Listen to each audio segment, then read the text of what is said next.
دنیا میں سب سے بڑے سخی جو ہیں حاتم طائی، ہاں یہ کیسے سخی بنے؟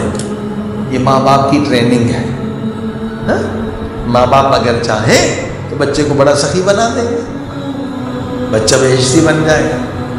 ماں کیا کرتی تھی حاتم طائی کو، اس زمانے کے جو 2 ٹکے تھے، جو بھی کرنسی تھی 2 درہم تھے، بیٹا 2 درہم لے لو، جب بھی اسکول جاتا تھا، ایک فقیر کے لیے ایک آپ کے لیے۔ ہاں جی، آج کوئی ماں باپ کرتا ہے؟ نہیں کرتا، تو بچہ کہاں سخی بنے گا؟ حاتم طائی 1 روپے جا کے فقیر کو 1 ٹکا روپے جو بھی اس کرنسی درہم فقیر کو یہ خود خرچ کرتا تھا۔ یہ بچپن میں عادت ہوئی تو زمانے کا سب سے بڑا سخی بن گیا، حالانکہ کافر تھا، مگر رسول خدا نے اس کی بیٹی کا احترام کیا۔ جب وہ قیدی بن کر آئی کہ اسے آزاد کر دو، اس کا باپ سخی ہے، صلوات پڑھے محمد۔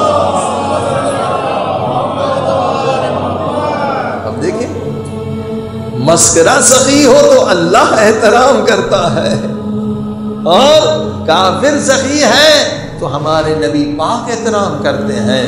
اس کا باپ سخی تھا، اس کو آزاد کر دو، اس کا احترام کر دو۔